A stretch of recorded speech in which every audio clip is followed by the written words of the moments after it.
apprivoisé. Et c'est bien, on va qu'on l'appelle, s'il lui convient de refuser. Et en effet, menace aux prières, l'un parle bien, l'autre se tait. C'est l'autre que je préfère, il n'a rien dit. This is the Liam Scheff Show. This is a Truth or Talk crossover on the Liam Scheff Show. Welcome to it. You're listening live on Truth Frequency Radio, the frequency where the truth is sometimes found. Often. And we're crossing over with UTC Broadcasting Network. UCY. What is a UTC? Urinary tract infection? UTI. Yeah. UTI is urinary tract infection. UCY TV. UCY, the great Jules, producer of UCY. That's right. And I'm very much happy about this because I may be expanding my show to the Juicy Lucy UCY. Is that right? Yeah, it might be. Yes. You should. If she doesn't listen to my botched UTI introduction. Join us. April, what are you called on the air? April Boden. April Boden is mother of a small person who's hanging on to her every breast, and she runs the blog. She runs the blog, Aiden's Road Recovery. What is it now? It's it's just Aiden's Recovery.blogspot.com. But I might be changing it soon, but hopefully that won't matter because I'll be able to forward it to a new site. So Yeah. Absolutely. Virstyne Henry, talented musician, authoress of her own music, which you will be hearing soon as she takes the trip to Austin to take the deep plunge into Chinese cinema. There is some truth to that, as crazy as that sounds, right? Yeah. Yeah. Hi. We've been talking about, and you can find their show Truth or Talk on UCY. What's the website? UCY TV, but we also just, after it runs, we post it up on our site at truthertalk.com. TRUTHERTALK.com, because some people think it's truth or, like, truth or talk, but it's TRUTH. Truthers out there. Truthers. Toothy truthers. yeah. So it's UCY.tv runs Sundays 2 p.m. Pacific Time, 5 p.m. Eastern. I've been doing sex talk on the show for the last month or so, and that will continue forever. We were having a discussion about one of April's kiddos having a first kiss experience, and I thought the story was fascinating in the way that it revealed the shaming of normal affectionate experiences. Let me ask you a question. Let's give the child a fake name. How about Matt DiCaprio? Okay, Matt D. Yeah, Mad D. Old Maddie D, Matt Dog. Your child, Matt DiCaprio, Yeah. Maddie D. He was, he was 6 years old at the time, and he was in the first grade. He had a girlfriend, and he would come home and tell me stories about her, and they were really lovely and cute, and how he wanted to take her on a date, and all this and that, and how his friends had also were her boyfriend. So he was her boyfriend, but she had other boyfriends as well, and he didn't mind that at all because they were his friends also. But how did you figure that out? So he liked a girl. It started off with him. He liked a girl, and he came home and he would talk about her. He would say that he had a big crush on her, and that he wanted to take her out on a date.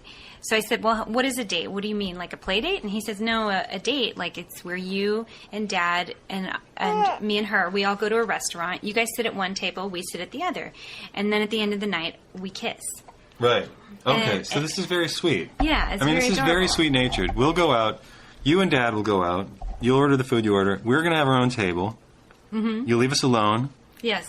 And then at the end of the night, we're going to have a little kiss. Exactly. That's the sweetest date that I've ever heard about. Yeah, exactly. And he would say that he saw her and one of his friends kind of cuddling and rocking each other back and forth. And I said, "Oh, so what did you think of that?" And he goes, "That's fine because he's my friend too." So he didn't have any jealousy issues at all. We've been talking about the non-monogamous nature of the human species over time, the foraging nature. Now, we look at this kid, and this child says, "Yeah, that's fine. Mm-hmm. I like this girl, but she can be affectionate with my friends. Why not? They're my friends, too." That's so tribal. Yeah. And it's right there in his actual nature. Mm-hmm. So how did it go?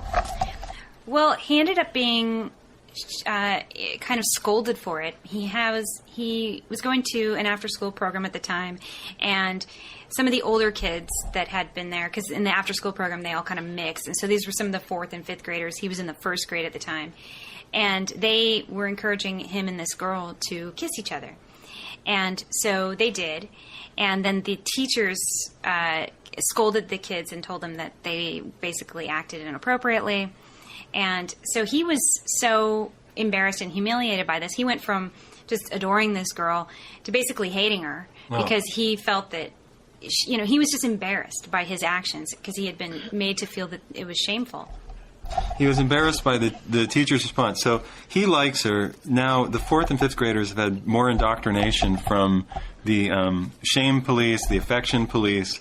They push them into kissing. The teachers then come down and say, this is inappropriate behavior. Exactly. They say, no, you cannot do this at all. And so when I came to pick him up that day, and they told me about it, I said, well, I mean, if anything, it was the older kids that were kind of taunting them that was inappropriate. They didn't really do anything wrong. She said, oh, no, we told the older kids, too, that they can't do that, but, we just told them that it's not appropriate, and, we separated them. I think they even separated them. And then I just, I said, well, I think that's a little bit of an overreaction here, So anyway, then as the years went on, he would always be with this girl. She would always be in his class and stuff like that, and he actually ended up getting into trouble again because he was encouraging another boy to, I guess, go over and hit her or do like a windmill. That's what he did. He came like walking over with his arm in a windmill, and she got hurt. And they said, and then so my son got in trouble. Matt Dog got in trouble because he had encouraged this other kid to do it. So we've now seen in perfect diorama the roots of misogyny in the culture. Mm-hmm. Repress the normal instinct for I'm just shut up out there. Take what I'm saying in. I'm serious. Oh, shut up. I can hear you protesting. Shut up. You're wrong. Listen to yourselves. You see this kid. Non-jealous affection is the natural instinct. Sure, I like her. We'll go on a date and have a kiss. No, you can rock back and forth with my friends. Who cares? I don't own you. I like you. Mm-hmm. I genuinely like you. Mm-hmm. Imagine that. Shamed by the teachers, who are shamed by the society into thinking we're supposed to own each other and women and men should not kiss? Really? Boys and girls can't kiss? They can't kiss? Now he feels humiliated. That humiliation is funneled back down. It's the woman's fault, and she has to be punished for even instigating a feeling of affection in him. I swear to God, that's exactly where we live. And that's... okay. Virstyne, commentary. I agree. I see it. I see. I'm a teacher, so I see. This whole this absence of not absence, but just this whole God, I can't think of the word. Just what about with you? What about when you're a teacher? What about kids want affection?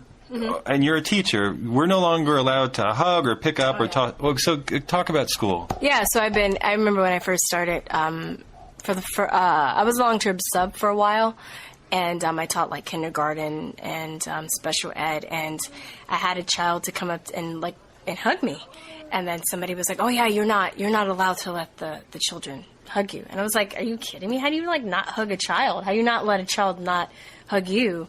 But I did it anyway, and nothing bad has come from it. But there are people that still have that that have a stigma about hugging and touching kids, and I think it also a lot of people are afraid if they're going to be called child molesters, and so they don't want that attachment. So because of that, they just think it's better to just isolate themselves or just push children away from them, which I think it's even more detrimental, or not maybe even more, but it's very detrimental too, just to not deny a child from giving you affection or receiving affection from a child. And they're so, their instincts are so spot on. I feel like, I've gone in where there are days where I've been upset, maybe I had a fight with my boyfriend or some other issues that were going on outside of school, and I feel like the children can just sense it, and they'll just come up to me, they'll rub my back, or they'll hug me or something, or say, "Oh, you look nice today."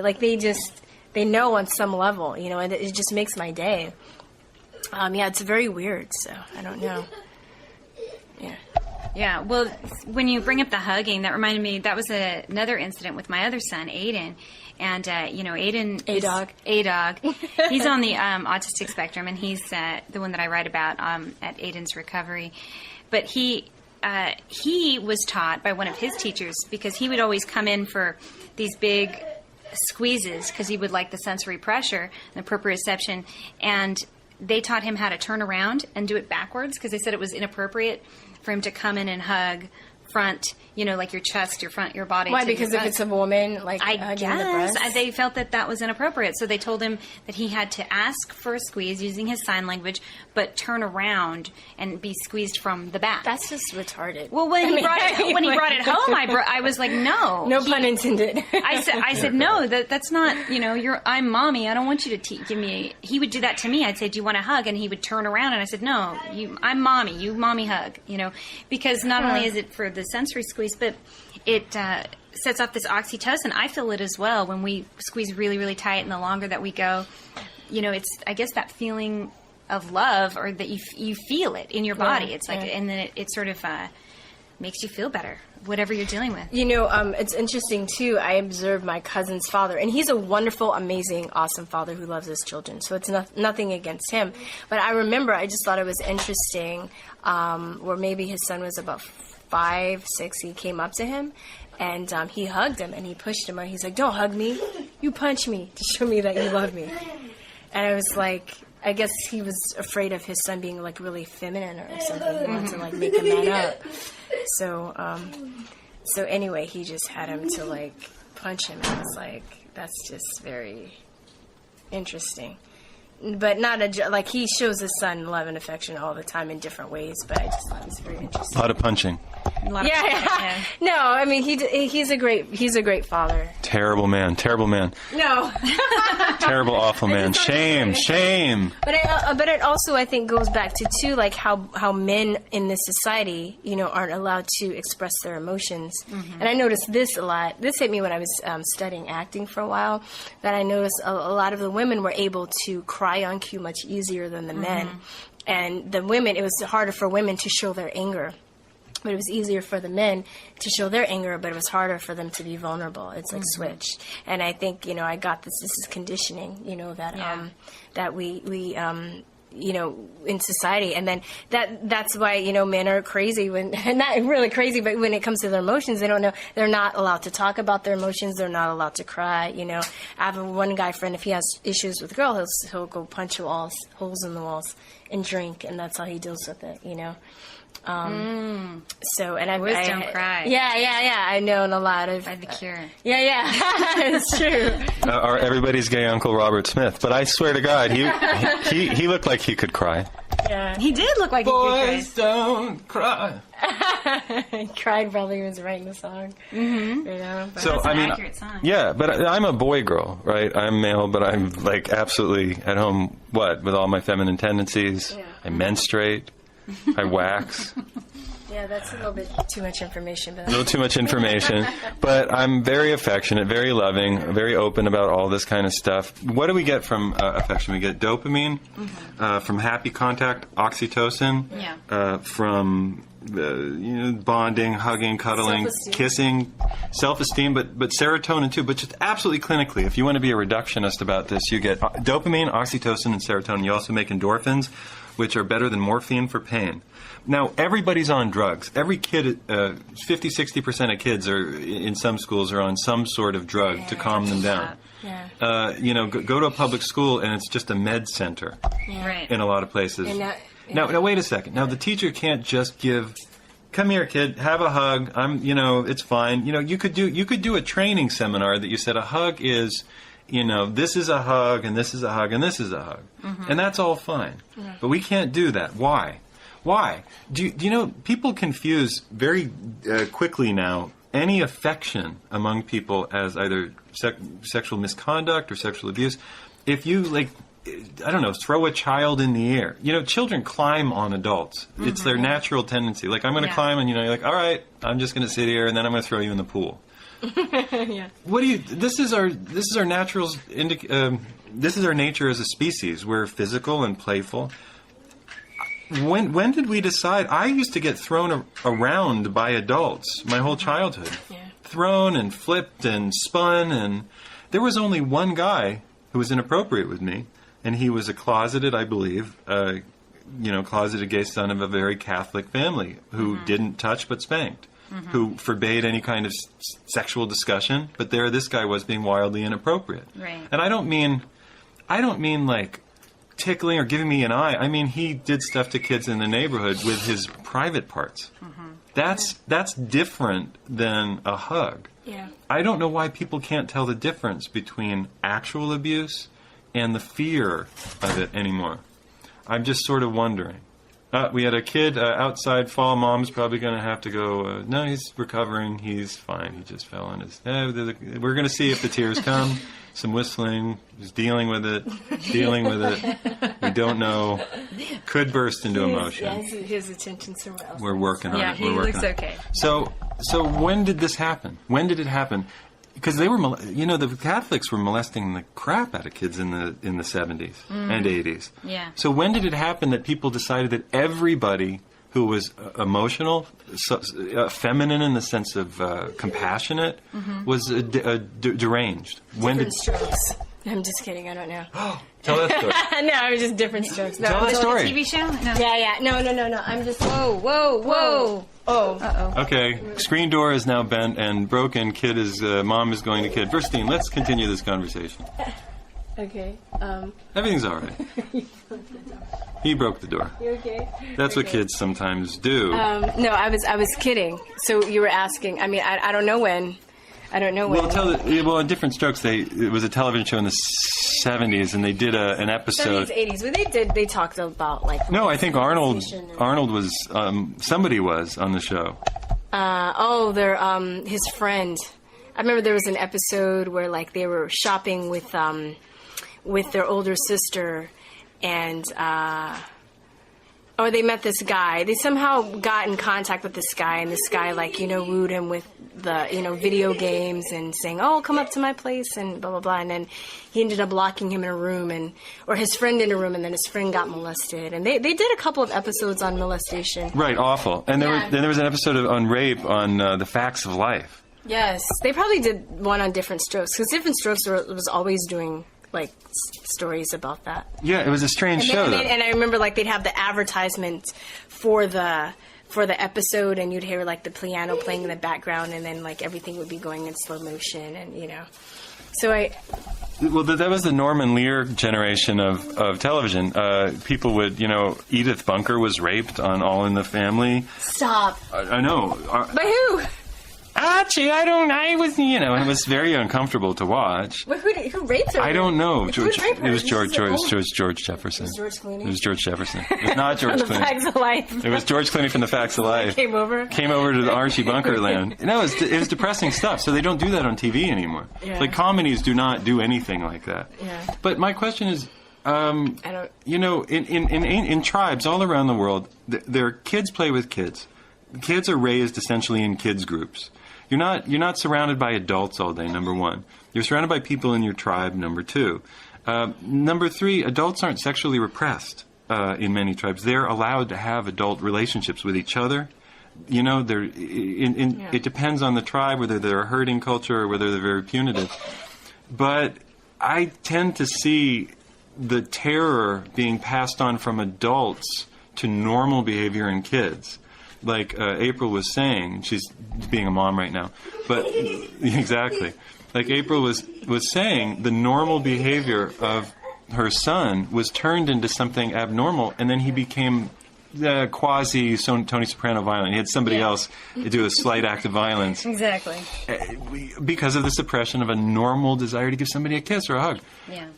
I know married men and married women who are all just kind of dying to just have a little extracurricular affection. I don't mean the entire thing. I mean, you know what you used to see in European films where people would come over and they'd have a big kiss or a big hug and they'd sort of rock back and forth or dance, and it was with somebody else's wife or husband, and the other husband or wife was there dancing with the other husband and wife? Why do you think that happened? Why are we so afraid of affection? I put it to you, Greg. Me? Either of you.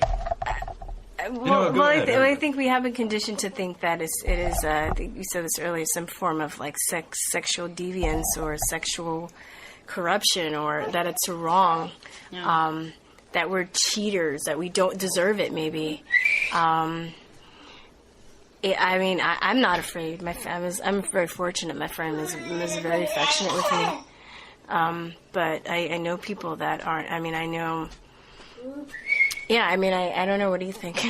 Well, I don't know. I think it's just a long time indoctrination that's gone back from the church or from the no, I don't want to say the Vatican, because everybody likes to go back to the Vatican. The Illuminati. The Illuminati, the Vatican assassin that we are. But no, the Matt Damon and George Clooney in the Vatican. In the Vatican. But no, I think there's some history to that. How everyone became Christian mongers, or the religion or the church sort of took that over and made everybody bind to each other. There's some history in it that the king used to, or the royals would go to villages, and then they'd take the women and have sex with them. So marriage was invented to try and to prevent the royals from having sex with them. Something like that. Some history that I'm hearing that I read a long time ago. I don't remember. Maybe you know about it, Liam. But anyway, I think that's where it started. Is when they started teaching everybody that they needed to be married and one-to-one. This kind of monogamy and just kind of. Well, yeah. And then it became shameful to be with anybody else. But what's funny about the Catholics is that sex was always shameful. Even in marriage, it was shameful. Shameful. It was something you did out of a duty, not for fun, not for enjoyment. But they have so many kids. They believe in procreating too, like for having a large family and so on. So we find ourselves in the middle of what Joseph Heller called a catch-22, but a rock and a hard place, or a double bind. There's no way out of this system. There's no place to go but crazy. We live in a society that's not really fixable. You can't fix America, but you can live in your community. And I guess what I'm wondering is, if in your community are couples friends with couples, are they making extended family networks that every adult is a kind of tribal brother and sister, and they all help each other with the kids. We're told to look at this as something unhealthy and communal, as it were communist. But how did we come about for 250,000 years? In little houses with cars? Maybe in the Flintstones.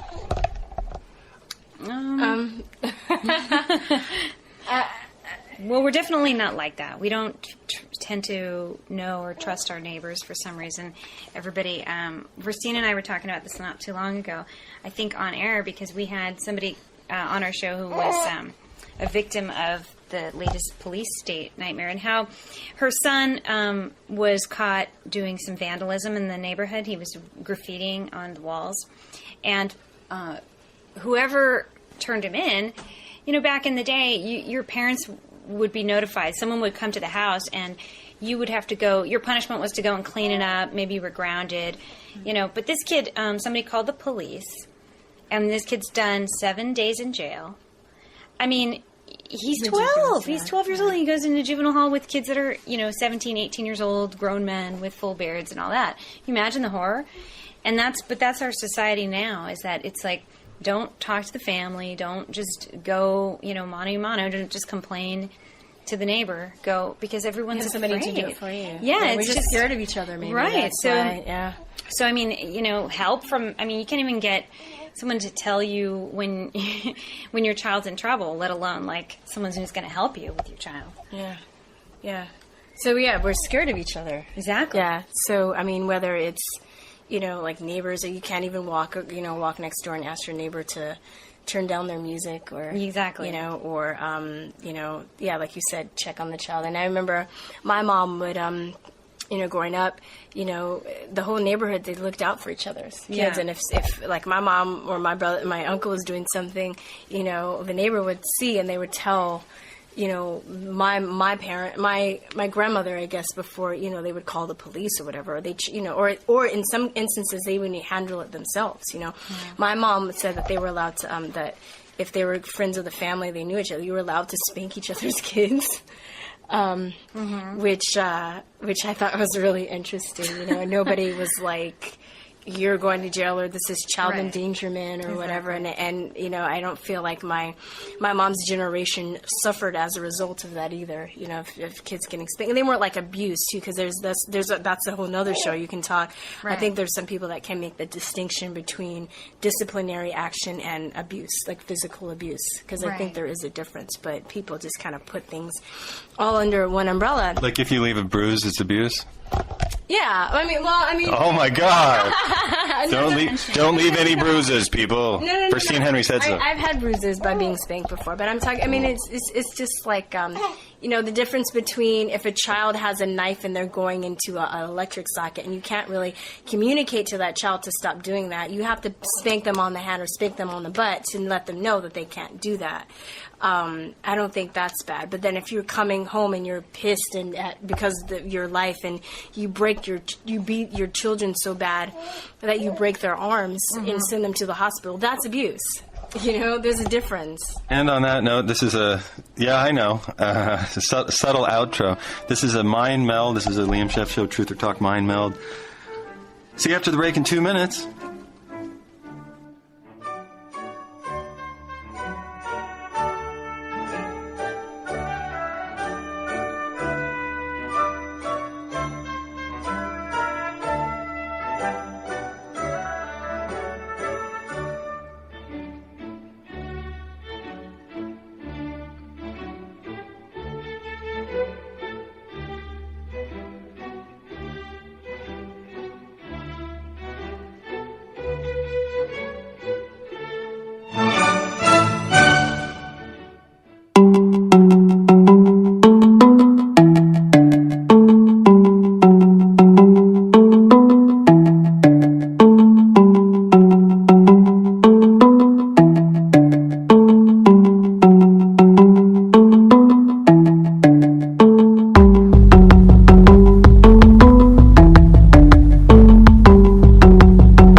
This is Ozzy Skateboard, and you're listening to UCY.TV.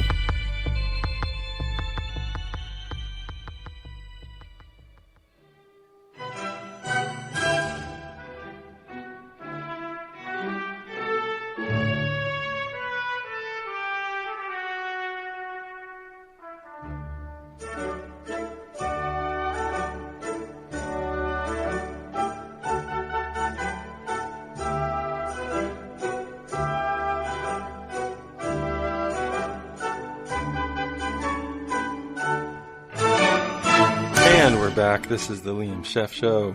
Indeed, on Lucy Goosey, UCY, Juicy UCY Network. I'm so happy to be UCY. UCY? Do you? Why don't you ask? This is the Liam Scheff Show. We heard from April and Virstyne, and they're out now doing some, handling some kids stuff, so I'm going to record the last half of the show myself. The Liam Scheff Show runs on Truth Frequency Radio and is now simulcasting on UCY. I'm so happy to be here with my known friends, and I get to meet new people. We were talking about hugging and how April ran into a problem because her child, one of her 3 children, kissed a girl. I know, right? Kissed a girl that he liked, who liked him back. He was unjealous. He was not anxious about other friends hugging her or sitting next to her, rocking back and forth as though they were side by side, as though they were swaying to a song together. That didn't bother him. He said, well, that's fine. They're friends too. No, he was not possessive. He was not jealous, not anxious, and not controlling. He wasn't being a typical American psychopath. So the school had to help him become one. What they did was they picked on him and they said, well, I'm sorry, Miss Boden, your child has kissed the church in the school and kissed a girl, and it's just so wrong. So April had to, deal with this. Well, you kissed the girl? Yeah, well, that's fine. So everybody picked on the kid. The kid then felt pressured not to express his normal affection for this girl in an entirely normal, age-appropriate way. By the way, when I say normal and age-appropriate, you want to figure out, in tribes around the world, kids are in kid world. They just, kids, all the kids after breastfeeding, weaning, age 4 or 5, live in a group, like Lord of the Flies, but without all the violence. They live in a group from about 5 to, 10 to 15, 10 to 14, something like that. These, 1 or 2 little groups. The older kids sort of mind and take care of the younger ones, teach them the ropes of life. And that's that. Kids sort of figure out who they have crushes on within a couple of year range. Nobody really has to tell them. It's not very complicated. I had a crush on Marie Claire Pasquet, remember her name? She was the first girl I told I told her I had a crush on her. She was sandy blonde, lovely girl, and she was always riding those riding chaps because we were at a horse riding thing. And she was about 2 or 3 years older than I was, and the difference between 2 or 3 years at 10 to 13 is the difference between is the same difference between like 15 and 30. You see, the difference between 10 and 13 is about the difference between 15 and 30. So I'm maybe I was 8 and she was 11. No, she was 12, so I must have been 9. Same difference, and she was lovely. And I went up to her and I said, I want to tell, can I, and she was so patient. She was so nice about it. I said, I think, I kind of, I'd like, maybe I like you? And it comes out like a question. I think, yeah.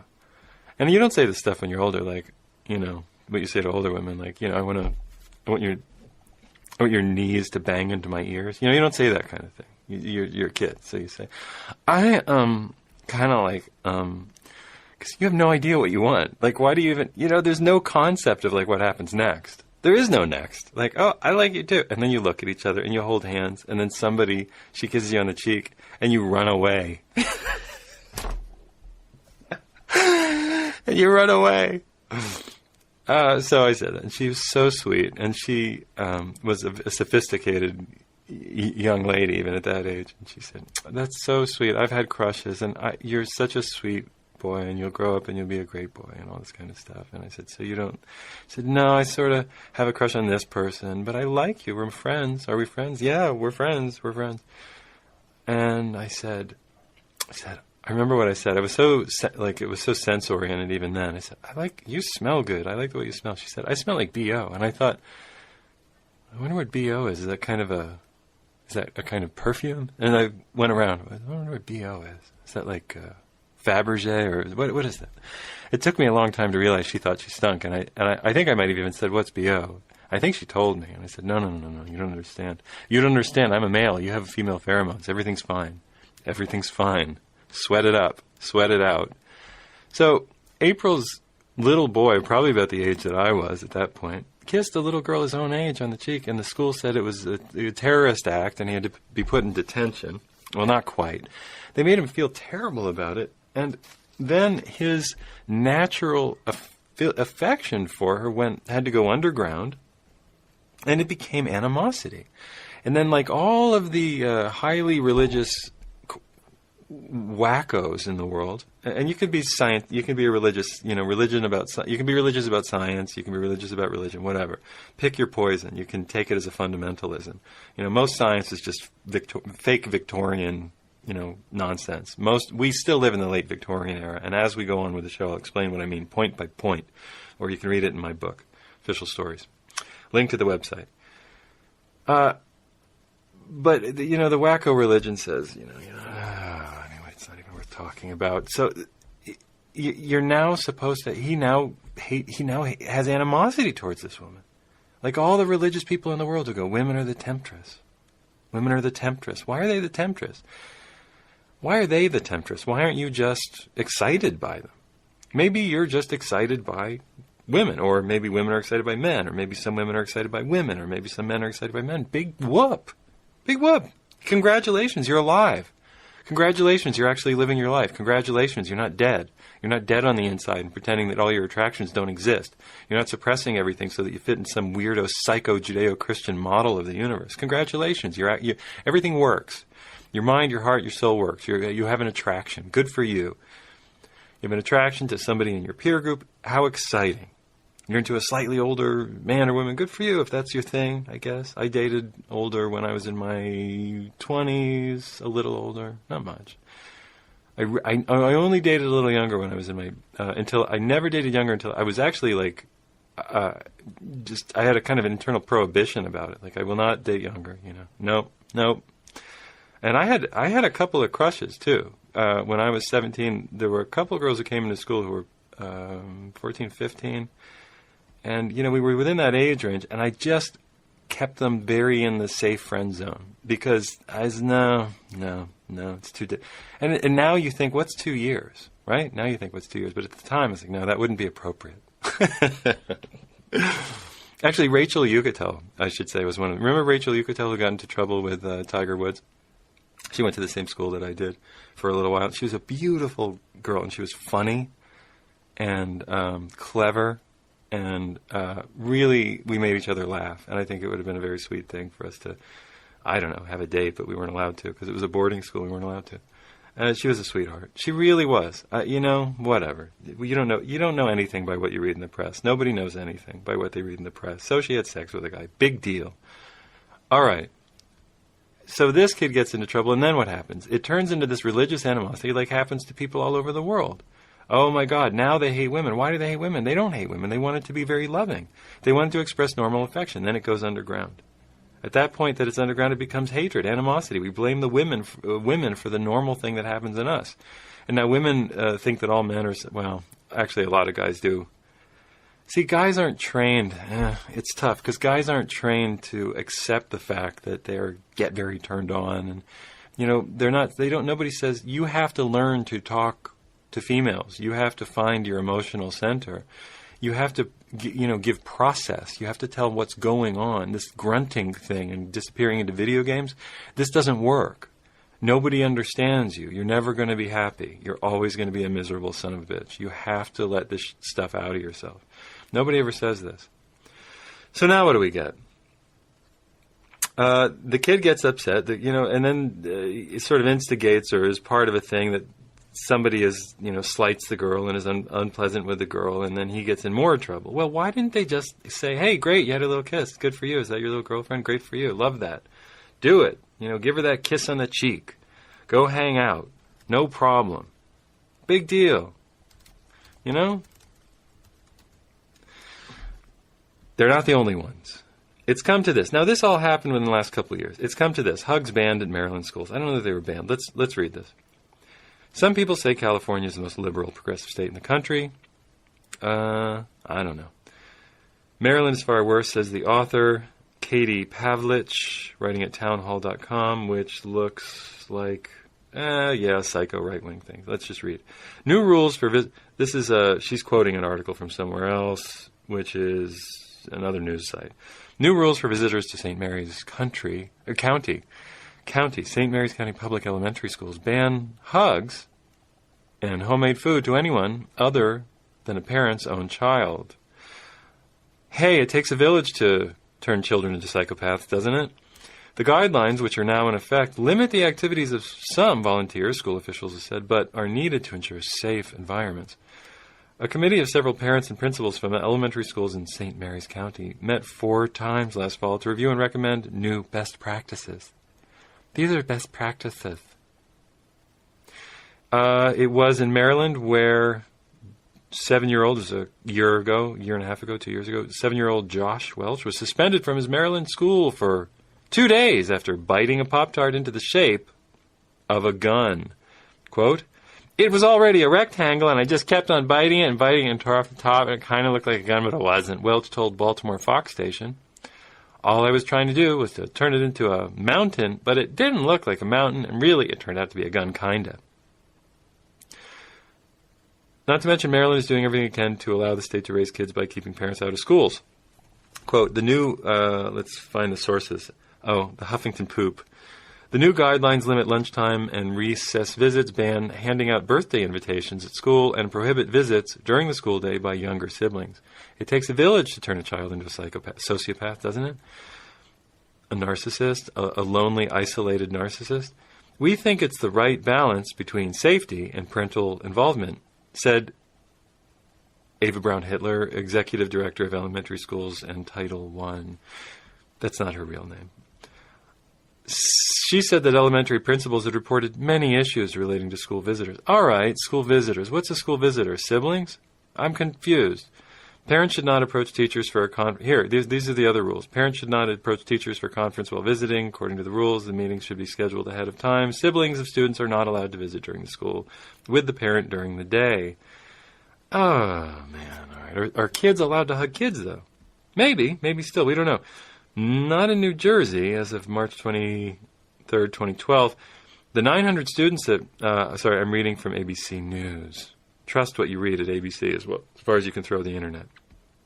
The 900 students at Matawan Aberdeen Middle School in Cliffwood, New Jersey, will have to find another way to show affection. Dear God! I mean, what are you, taunting them? It's like the Catholics. It's like the Christian girls who do the everything but, except the but. You know what I mean? The everything and. No, I'm a virgin. In what way? Well, everything but. There are like 15-year-old girls who've gone farther than I have in my life at 43 because they've taken these vows of chastity. You know what? They've done more with more people in more orifices than I've generally encountered in a, fairly okay sex life. The 900 students at Matawan show affection after the principal declared the campus a no-hugging school. Principal Tyler Blackmore, Ava Brown Hitler, that's not his real name. Tyler Blackmore is his real name, of the Blackmore clan, issued the mandate after the school observed some incidents of unsuitable physical interactions between students. Really? What, did you go to a party? Remember at school dances? I remember dancing with Amy Betts, and she was kind of a short girl, and she was very curvy for her age, and she liked flirting with the boys, and we liked flirting with her, and then we liked arguing with her and sort of making fun of her, and then she would give us crap back, and then it was just like that. But we, of course, liked her because she liked to dance close. Duh. The magic of, breasts to a 14-year-old is like, wow, my God, how did you do that? How did you, I'm confused. Wait a second. 2 years ago, you didn't have any of those. What did you do? And you smell different. You smell like I need to be near you, and I don't know why. The school district said in a statement, we have a responsibility to teach children about appropriate interactions. What are you talking about? Hugging? And about having a structured, academically focused environment? School? It's just brainwashing programs. I mean, everything they tell you is a lie. Nothing you learn there will have any value to you. You'll have to unlearn it by reading revisionist history books over and over again. Well, actually, what you learned in school wasn't true. But trust us, send your kids to school. Don't homeschool. Only bad people homeschool. Oh, God, go fuck yourself. Excuse me. Sorry, it slipped out. The school, excuse me. David M. Healy, superintendent of the Mattawan, Aberdeen, Nazi Genocide Regional School District, said in a statement, oh, shut up. Mattawan, Aberdeen joins the company of a handful of schools in the United States that have instituted no hugging rules. Hugging produces oxytocin, dopamine, serotonin, and endorphins. You want to get kids off drugs, let them hug. Let them hug. Let them do a close, long hug. Let them do the hip backed out hug so they don't feel anxious because, of course, genitals are dangerous and evil. Let them press their heart chakras together. Let them do some yoga. Heart, middle of the chest, upper chest. Let them exchange some of this information and energy. Let them look at each other's palms and press palms together and feel what it feels like to sense another human being, the energy that runs through us. Let us actually feel what this, they talk about appropriate. You want to do appropriate? Do some yoga. Do some partner yoga together. Are they teaching that? I don't think so. I think they're doing gym class where they forbid you from doing anything that's remotely fun because, somebody got hit in the glasses and it broke and somebody else sued and so on and so forth. West Sylvan Middle School in Portland, Oregon, banned students from hugging in 2010 after the principal said the embrace had become a disruption and even a bullying mechanism. Come here, I'm going to hug you. I'm going to hug you until you give me your change. I'm going to hug you until you buy lunch for me. Remember that scene in Groundhog Day? This guy, very funny actor, kept coming out. So Bill Murray keeps coming back, and his name is Phil, isn't it? The weatherman, and he comes out and he steps in the puddle, and this guy, no, he doesn't yet. This guy comes up and says, "I'm Ned Ryerson, Needle Nose Ned," and he says, "You went out with my sister," and he doesn't remember him. So Bill Murray keeps traveling back through this day over and over again, and he can never quite get rid of this guy. So to get rid of him, in one of his lives passing through, he says, "Ned, I've missed you." And he holds him, and he hugs him close. It's a full, giant, like everything pressing together, through the clothes, embrace. And he goes, "Where have you been?" Bill Murray says, "Where have you been? What are you up to later?" And Ned starts going, and he runs away, in terror. So I guess you can bully people with a hug. Bill Murray did it. I was observing students hugging other students, and then other students didn't feel comfortable. See, that's what... It wasn't bullying. Listen to this again. I was observing students hugging other students, and the other students didn't feel comfortable. Why? Because they were jealous? Because the Judeo-Christian ethos tells us that normal human affection that produces oxytocin, dopamine, serotonin, endorphins, and other life-healing, body-healing chemicals, mind-healing chemicals, that it's wrong to be normally affectionate the way every tribe on Earth is. That's why we have to have animals, right? To pet their stomachs, to pet their backs, to pet their heads. We can't just hug people. We couldn't learn how to do actual massage that actually worked out muscles and moved lymph through the system to make people healthy. No, God, no. We would be a nation of, I don't know, Saracens. We'd be a nation of apostates. We'd be a nation of very, very, very, very wrong people if we ever taught anybody that anything that came from healthy, affectionate, loving touch, embrace, hand massage, back massage, foot massage, calf massage, stretching, partner yoga, all of this stuff is so important, and it makes you feel so happy if you have friends that you can be affectionate with. Affectionate.